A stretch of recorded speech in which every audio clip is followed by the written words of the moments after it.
जी नमस्कार दोस्तों, आप सभी का आपके अपने परिवार आईडी एग्जाम में स्वागत है। तो कैसे हैं आप सभी के सभी। उम्मीद करते हैं कि आप सभी अच्छे होंगे और आपकी तैयारी भी अच्छी चल रही होगी। तो दोस्तों, जैसा कि आप सभी को पता है कि डेली शाम को आपकी ये क्लास होती है और इसमें मूल विधि और भारतीय संविधान के क्वेश्चनों पर डिस्कस किया जाता है, जिसमें आपके टोटल 50 क्वेश्चन होते हैं, जिनमें से आपके 25 क्वेश्चन मूल विधि के और 25 क्वेश्चन भारतीय संविधान के होते हैं। तो चलिए दोस्तों, कंटिन्यू करते हैं। और चैनल पे नए हैं तो चैनल को सब्सक्राइब कर बेल आइकन को दबा दीजिए, ताकि आगे आने वाले क्लासेस के नोटिफिकेशन आप तक पहुंचते रहें। तो आज का पहला क्वेश्चन है, कह रहा है कि सूचना का अधिकार अधिनियम लागू होने के पूर्व सूचना का अधिकार भारतीय संविधान के किस अनुच्छेद के अंतर्गत मूल अधिकार था। तो बताइए दोस्तों, इन चारों में से राइट आंसर कौन सा बनेगा। तो इन चारों में से आपका राइट आंसर हो जाएगा अनुच्छेद 19 का पहला, यही जो है मूल अधिकार था। चलिए देखते हैं नेक्स्ट क्वेश्चन को। अगला जो क्वेश्चन है, कह रहा है कि सूचना का अधिकार अधिनियम 2005 कितने भागों में लागू हुआ था। तो बताइए दोस्तों, सूचना का अधिकार अधिनियम 2005 कितने भागों में लागू किया गया था। तो ये जो है 2 भागों में लागू किया गया था। तो ऑप्शन नंबर बी आपका करेक्ट हो जाएगा।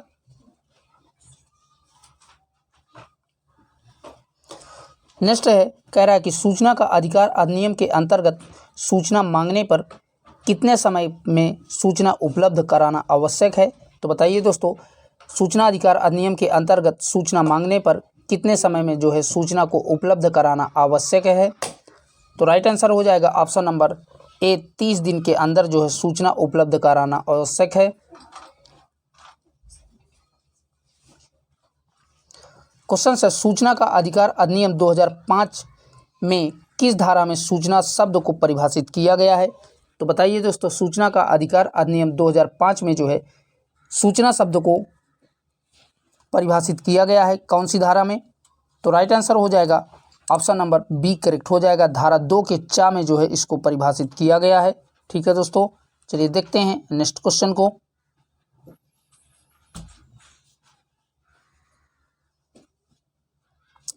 अगला जो क्वेश्चन है, निम्नलिखित में से कौन सूचना शब्द के अंतर्गत आता है। तो बताइए दोस्तों, इनमें से सूचना शब्द के अंतर्गत कौन आता है। ईमेल, इलेक्ट्रॉनिक दस्तावेज, प्रेस विज्ञापन और लास्ट कह रहा है उपर्युक्त सभी।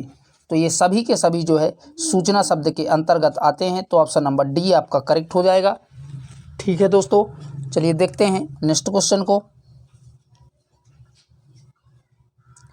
क्वेश्चन कह रहा है, निम्नलिखित में से कौन सक्षम प्राधिकारी है।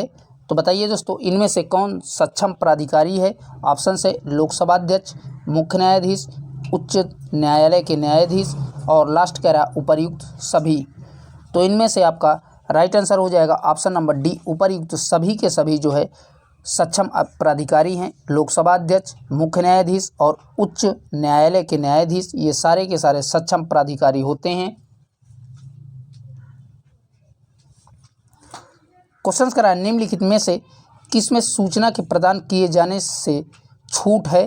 तो बताइए दोस्तों, सूचना किससे जो है प्रदान करने की छूट है।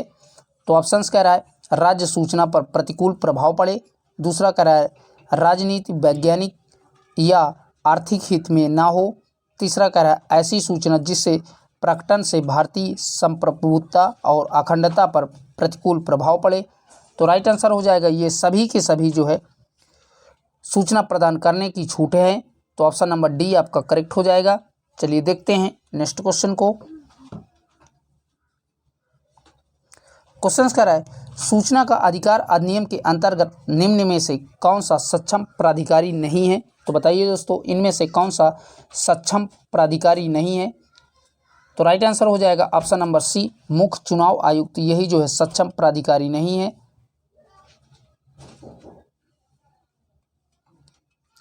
अगला जो क्वेश्चन है, निम्नलिखित में से किस धारा में लोक प्राधिकारियों की बाध्यताओं का उल्लेख किया गया है। तो बताइए दोस्तों, कौन सी धारा में लोक प्राधिकारियों के बाध्यताओं का उल्लेख किया गया है। तो बता दें, धारा जो है 4 में इनका उल्लेख किया गया है। तो ऑप्शन नंबर सी आपका करेक्ट हो जाएगा।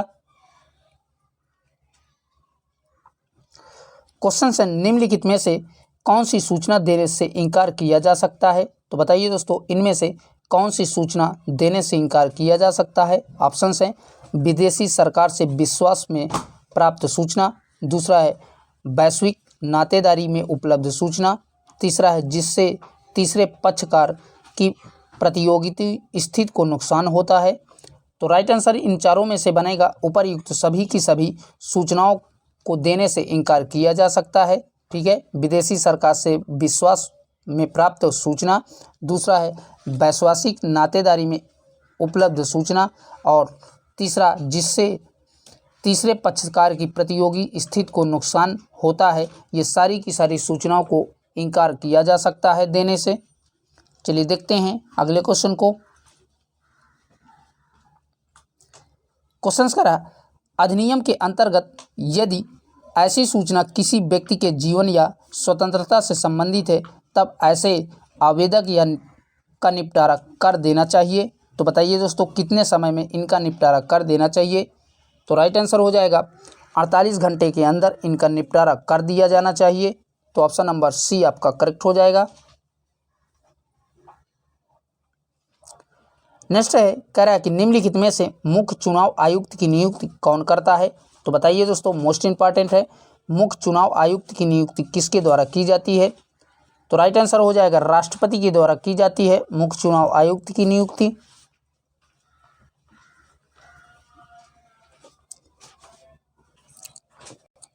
क्वेश्चन है, मुख्य सूचना आयुक्त की नियुक्ति कितने वर्षों के लिए होती है? तो बताइए दोस्तों, मुख्य सूचना आयुक्त की नियुक्ति कितने वर्षों के लिए की जाती है?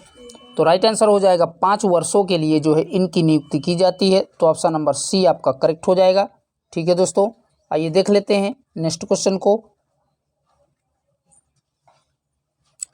क्वेश्चन है, निम्नलिखित में से केंद्रीय सूचना आयोग का मुख्यालय कहाँ स्थित है? तो बताइए दोस्तों, केंद्रीय सूचना आयोग का मुख्यालय कहाँ पर स्थित है? तो ये जो है दिल्ली में स्थित है। तो ऑप्शन नंबर डी आपका करेक्ट हो जाएगा।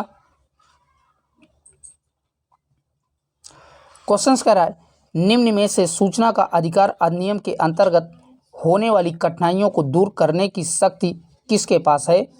तो बताइए दोस्तों, इनमें आने वाली कठिनाइयों को दूर करने की शक्तियां किसके पास हैं? तो राइट आंसर हो जाएगा केंद्र सरकार के पास इसकी शक्तियां होती हैं।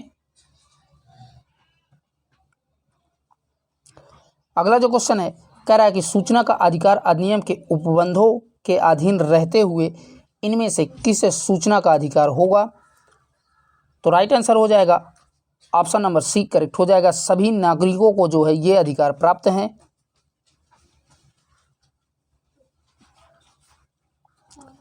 अगला क्वेश्चन है, निम्नलिखित में से केंद्रीय सूचना आयोग के अध्यक्ष सहित कुल कितने सदस्य होते हैं?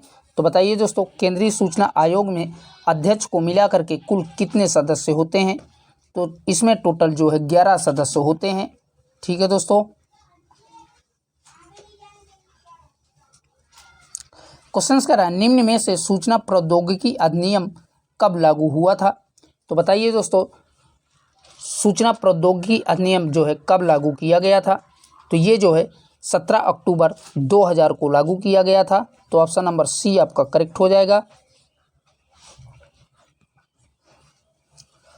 क्वेश्चन है, निम्नलिखित में से कौन कूट लेखन का प्रयोग है? तो बताइए दोस्तों, कूट लेखन का प्रयोग इनमें से कौन सा है? ऑप्शन हैं सुरक्षा, दूसरा है गोपनीयता, तीसरा है कॉपीराइट। तो ये सारे के सारे जो है कूट लेखन के प्रयोग हैं। तो राइट आंसर उपर्युक्त सभी के सभी।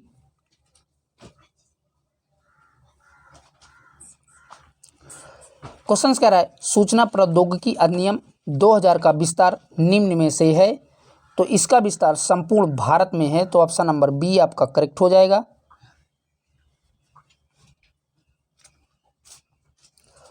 अगला जो क्वेश्चन है, कह रहा है कि निम्नलिखित में से किस राष्ट्रपति द्वारा सूचना प्रौद्योगिकी अधिनियम 2000 को अनुमति दी गई थी? तो बताइए दोस्तों, किस राष्ट्रपति के समय में ये अधिनियम को शुरू किया गया था? तो राइट आंसर हो जाएगा KR नारायण के समय में ये अधिनियम लागू किया गया था। तो ऑप्शन नंबर सी आपका करेक्ट हो जाएगा। क्वेश्चन कह रहा है, सूचना प्रौद्योगिकी अधिनियम 2000 की किस धारा में कंप्यूटर को परिभाषित किया गया है? तो बताइए दोस्तों, कौन सी धारा में जो है कंप्यूटर को सूचना प्रौद्योगिकी अधिनियम 2000 में परिभाषित किया गया है? तो धारा 2 के झा में इसे परिभाषित किया गया है कंप्यूटर शब्द को।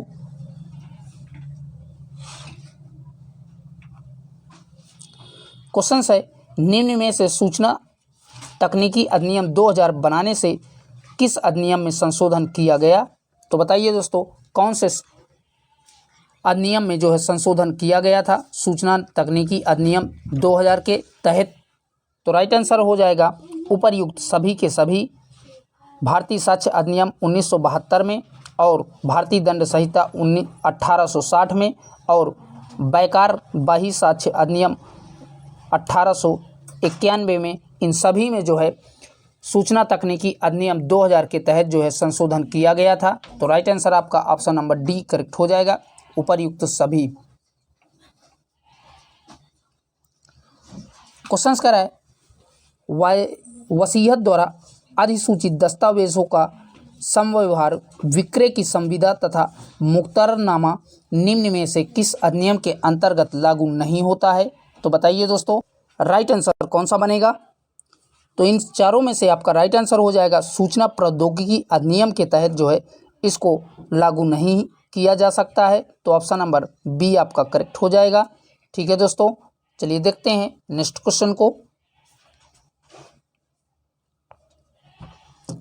अगला जो क्वेश्चन है कह रहा है कि संसद के सूचना अधिकार अधिनियम को भारत के राष्ट्रपति की स्वीकृति प्राप्त हुई है? तो बताइए दोस्तों, यहाँ से आपके दोस्तों भारतीय संविधान के क्वेश्चन शुरू हैं।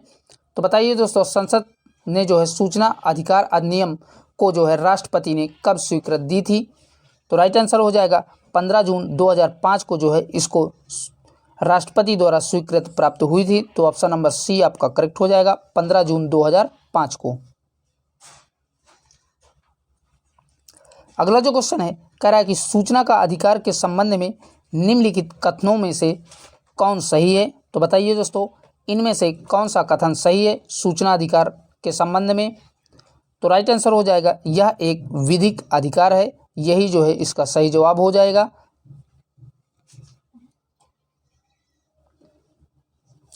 अगला है, निम्नलिखित में से केंद्रीय सूचना आयुक्त का कार्यकाल होता है? तो बताइए दोस्तों, इनका कार्यकाल कितना होता है?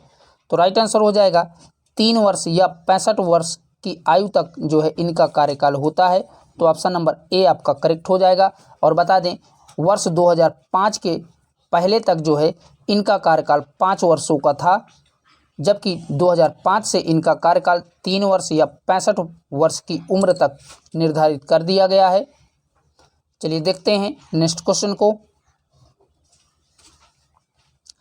अगला जो क्वेश्चन है कह रहा है कि निम्नलिखित में से कौन सा सूचना का अधिकार अधिनियम 2005 से संबंधित है?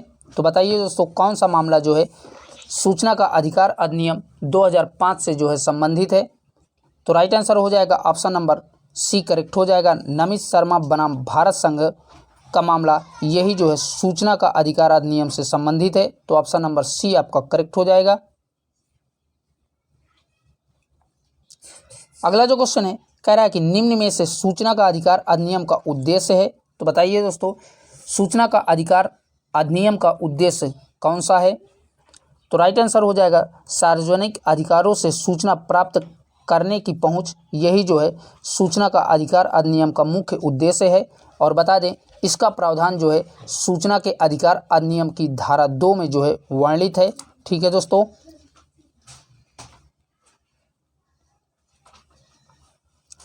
अगला जो क्वेश्चन है कह रहा है कि भारत सरकार द्वारा राष्ट्रीय हरित अधिकरण की स्थापना हुई थी? तो बताइए दोस्तों, भारत सरकार द्वारा राष्ट्रीय हरित अधिकरण की स्थापना कब की गई थी? तो राइट आंसर हो जाएगा वर्ष 2010 में जो है इसकी स्थापना की गई थी। तो ऑप्शन नंबर डी आपका करेक्ट हो जाएगा। ठीक है दोस्तों, अगला जो क्वेश्चन है कह रहा है कि भारत सरकार के द्वारा वन संरक्षण अधिनियम को किस वर्ष अधिनियमित किया गया था? मोस्ट इंपॉर्टेंट है। तो बताइए दोस्तों, वन संरक्षण अधिनियम को किस वर्ष अधिनियमित किया गया था? तो राइट आंसर हो जाएगा 1980 में जो है इसे अधिनियमित किया गया था। और बता दें, वन संरक्षण अधिनियम को जो है 25 अक्टूबर 1980 को जो है ये अधिनियमित किया गया था। कब भैया? 25 अक्टूबर 1980 में जो है इसको अधिनियमित किया गया था, तो याद रखिएगा। चलिए देखते हैं नेक्स्ट क्वेश्चन को। क्वेश्चन कह रहा है भारत में उच्चतम न्यायालय का उद्घाटन कब हुआ था? तो बताइए दोस्तों, उच्चतम न्यायालय का भारत में उद्घाटन कब किया गया था? तो इसका उद्घाटन 28 जनवरी 1950 को किया गया था, तो ऑप्शन नंबर बी आपका करेक्ट हो जाएगा। और अगर इसकी स्थापना की बात करें तो इसकी स्थापना जो है अनुच्छेद 124 के तहत 26 जनवरी 1950 को जो है इसकी स्थापना की गई थी। तो याद रखिएगा सारे के सारे फैक्ट। अगर इसके उद्घाटन पूछता है तो 28 जनवरी 1950 को हुआ था, और इसकी स्थापना अगर पूछता है तो अनुच्छेद 124 के तहत 26 जनवरी 1950 को जो है इसका उद्घाटन किया गया था। तो याद रखिएगा। आइए देखते हैं अगले क्वेश्चन को। क्वेश्चन कह रहा है भारत के उच्चतम न्यायालय में न्यायाधीशों की संख्या में वृद्धि करने की शक्ति किस में होती है? तो बताइए दोस्तों, भारत में उच्चतम न्यायालय के न्यायाधीशों की संख्या में वृद्धि करने की शक्ति किसके पास होती है? तो राइट आंसर हो जाएगा ये शक्ति संसद के पास होती है, तो ऑप्शन नंबर बी आपका करेक्ट हो जाएगा।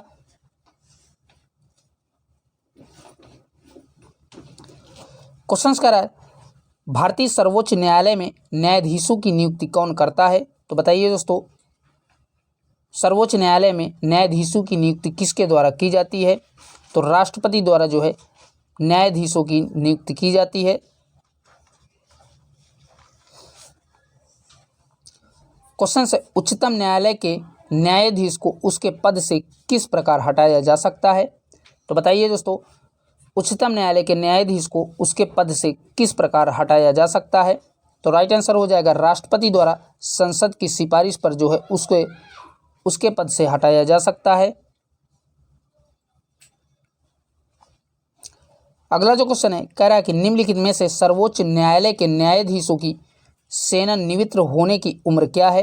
तो बताइए दोस्तों, सर्वोच्च न्यायालय के न्यायाधीश की सेवानिवृत्त होने की उम्र क्या है? तो राइट आंसर हो जाएगा ऑप्शन नंबर सी, 65 वर्ष की आयु में जो है उन्हें सेवानिवृत्त किया जा सकता है। और बता दें इनके वेतन भत्ते का निर्धारण संसद के द्वारा किया जाता है, तो ये भी साथ में याद रखिएगा। किसके द्वारा दोस्तों? सर्वोच्च न्यायालय के न्यायाधीशों के वेतन भत्ते का निर्धारण संसद के द्वारा किया जाता है, और इन्हें जो है 65 वर्ष की आयु तक सेवानिवृत्त कर दिया जाता है। तो याद रखिएगा सारे के सारे फैक्ट। चलिए देखते हैं अगले क्वेश्चन को। क्वेश्चन कह रहा है निम्न विकल्पों में से भारतीय संविधान के तदर्थ न्यायाधीशों की नियुक्ति का प्रावधान है? तो बताइए दोस्तों, न्यायाधीशों की नियुक्ति का प्रावधान किसमें होता है? तो राइट आंसर हो जाएगा सर्वोच्च न्यायालय के द्वारा जो है इनकी नियुक्ति की जाती है, तो ऑप्शन नंबर ए आपका करेक्ट हो जाएगा। क्वेश्चन कह रहा है नीचे दिए गए न्यायालयों में से किसे भारत के अभिलेखों का न्यायालय माना जाता है? तो बताइए दोस्तों, कौन से न्यायालय को जो है भारत के अभिलेखों का न्यायालय कहा जाता है? तो राइट आंसर हो जाएगा उच्च न्यायालयों और उच्चतम न्यायालय को जो है भारत का अभिलेख कहा जाता है, तो ऑप्शन नंबर सी आपका करेक्ट हो जाएगा।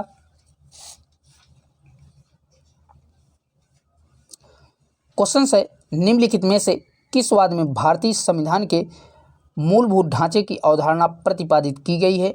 तो बताइए दोस्तों, कौन से वाद में जो है भारतीय संविधान के मूलभूत ढांचे की अवधारणा को प्रतिपादित किया गया है? तो राइट आंसर हो जाएगा इनमें से कोई नहीं। किसी भी वाद में जो है भारतीय संविधान के मूलभूत ढांचे की अवधारणा नहीं प्रतिपादित की गई है दिए गए ऑप्शनों में। और बता दें मूलभूत ढांचे की अवधारणा जो है केशवानंद भारती बनाम केरल मामले में जो है द्वारा इसे प्रतिपादित किया गया था। तो याद रखिएगा किसके द्वारा भैया?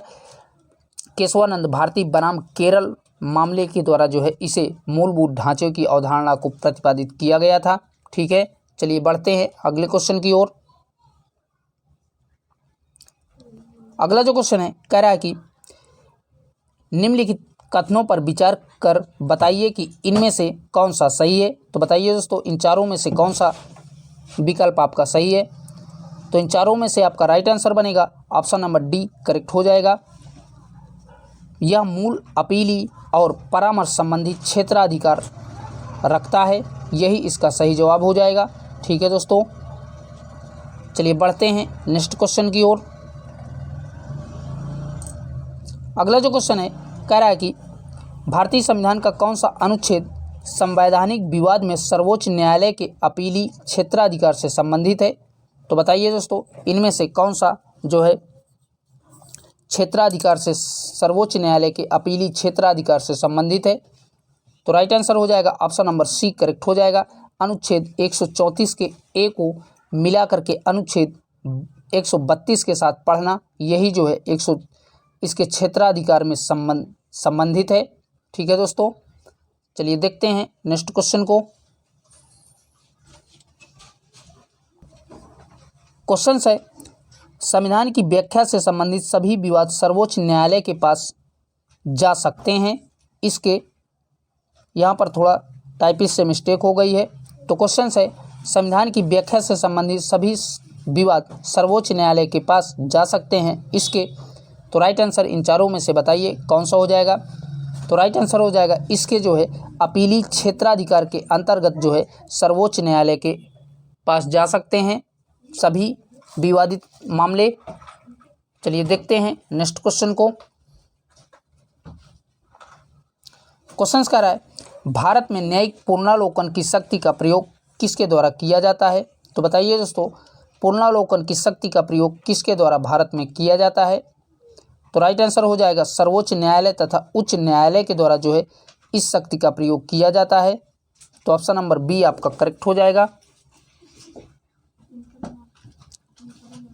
अगला जो क्वेश्चन है, संविधान का कौन सा अनुच्छेद उच्चतम न्यायालय को उसके द्वारा किए गए अथवा आदेश के पुनरावलोकन हेतु अधिकृत करता है। तो बताइए दोस्तों, कौन सा अनुच्छेद जो है अधिकृत करता है उच्चतम न्यायालय को उसके द्वारा किए गए आदेश का पुनरावलोकन के लिए।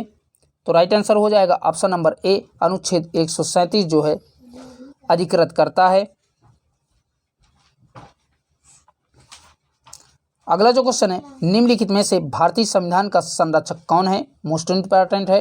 तो बताइए दोस्तों, भारतीय संविधान का संरक्षक किसे कहा जाता है। तो राइट आंसर हो जाएगा ऑप्शन नंबर डी करेक्ट हो जाएगा। सर्वोच्च न्यायालय जो है भारतीय संविधान का संरक्षक माना जाता है। क्वेश्चन है, निम्न में से कौन से मामले में उच्च न्यायालय और उच्चतम न्यायालय की आधिकारिक में आते हैं। तो बताइए दोस्तों, इनमें से कौन से मामले जो है उच्च न्यायालय और उच्चतम न्यायालय दोनों के आधिकारिक क्षेत्र में आते हैं। तो राइट आंसर हो जाएगा मूल अधिकारों का प्रवर्तन, यही जो है उच्च न्यायालय और उच्चतम न्यायालय के आधिकारिक क्षेत्र में आते हैं। ठीक है दोस्तों, चलिए बढ़ते हैं नेक्स्ट क्वेश्चन की ओर। क्वेश्चन से, न्यायिक पुनरावलोकन प्रचलित है। तो बताइए दोस्तों, न्यायिक पुनरावलोकन कहाँ पर प्रचलित है। तो ये जो है भारत और यूएसए दोनों में जो है प्रचलित है। तो ऑप्शन नंबर डी आपका करेक्ट हो जाएगा। चलिए देखते हैं नेक्स्ट क्वेश्चन को। क्वेश्चन कह रहा है, भारतीय संविधान के किस अनुच्छेद के तहत सर्वोच्च न्यायालय भारतीय नागरिकों को मौलिक अधिकारों की सुरक्षा प्रदान करता है। तो बताइए दोस्तों, कौन से अनुच्छेद में जो है भारतीय नागरिकों को मौलिक अधिकारों की सुरक्षा करता है। तो राइट आंसर हो जाएगा अनुच्छेद 32 के तहत जो है भारतीय नागरिकों को मौलिक अधिकारों की सुरक्षा करता है। और इस अनुच्छेद 32 को जो है डॉक्टर भीमराव अंबेडकर ने संविधान की आत्मा भी कहा है। तो सारे के सारे फैक्ट याद रखिएगा। चलिए देखते हैं नेक्स्ट क्वेश्चन को। अगला जो क्वेश्चन है कह रहा है कि संविधान के अंतर्गत उच्चतम न्यायालय से विधि के प्रश्न पर राय लेने का अधिकार किसको है। तो बताइए दोस्तों, विधि के प्रश्न पर राय लेने का अधिकार किसको है। तो राइट आंसर हो जाएगा राष्ट्रपति को जो है राय लेने का अधिकार है। तो ऑप्शन नंबर बी आपका करेक्ट हो जाएगा। और इसका प्रावधान संविधान के अनुच्छेद 143 में दिया गया है। तो याद रखिएगा कौन से अनुच्छेद में, अनुच्छेद 143 में इसका प्रावधान दिया गया है। तो दोस्तों आज के लिए इतना ही। यहीं तक आज की क्लास में मोस्ट क्वेश्चन थे प्रीवियस ईयर जो कि हमने आपके साथ कवर किया। और फिर मिलेंगे इसकी क्लास 15 लेकर के।